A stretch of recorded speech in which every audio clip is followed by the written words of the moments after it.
নমস্কার বন্ধুরা, আপনারা দেখছেন ASM Bangla online YouTube channel.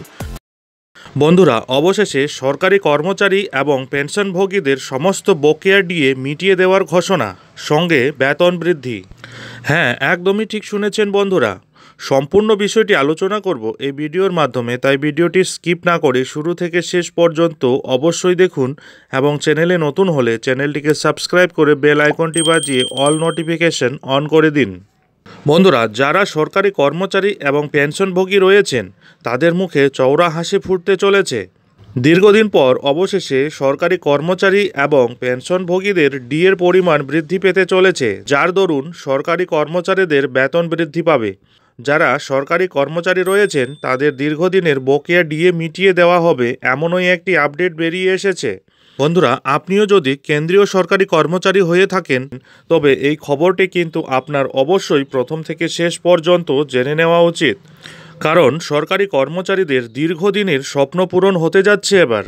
দীর্ঘদিন ধরে সরকারি কর্মচারীরা আন্দোলন অনশন করছেন এবং সরকারকে বারবার তাদের বকেয়া ডিএ মিটিয়ে দেওয়ার জন্য চাপ দিচ্ছেন। অবশেষে সামনে রয়েছে লোকসভা নির্বাচন এবং লোকসভা নির্বাচনের আগে সরকারি কর্মচারীদের ব্যাংক অ্যাকাউন্টে ঢুকতে চলেছে মোটা অঙ্কের টাকা এবং বকেয়া সমস্ত ডিএ। ইতিমধ্যেই জানানো হয়েছে পেনশনভোগী এবং সমস্ত ধরনের সরকারি কর্মীদের বকেয়া সমস্ত ডিএ মিটিয়ে দিয়ে আবারও ডিএর পরিমাণ বাড়ানো হবে, কারণ অনেকেরই বকেয়া ডিএ আটকে ছিল দীর্ঘদিন ধরে। অবশেষে তাদের সমস্ত বকেয়া ডিএ ঢুকে যাবে একেবারে ব্যাংক অ্যাকাউন্টে। খুব শীঘ্রই ব্যাংক অ্যাকাউন্টে টাকা ঢুকবে সরকারি কর্মচারীদের।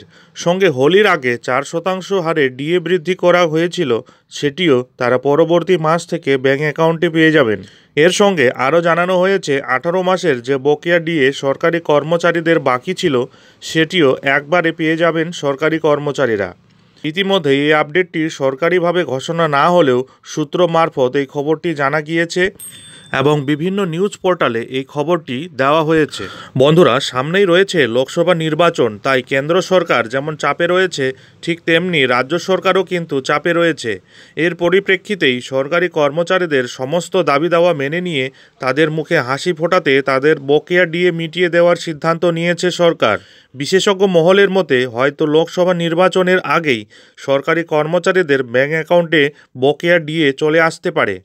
তবে জানা গিয়েছে এই মাসের 31শে মার্চ ব্যাংক বন্ধ থাকার কারণ 30 মার্চ ব্যাংক অ্যাকাউন্টে টাকা ঢুকে যাবে সমস্ত সরকারি কর্মচারীদের।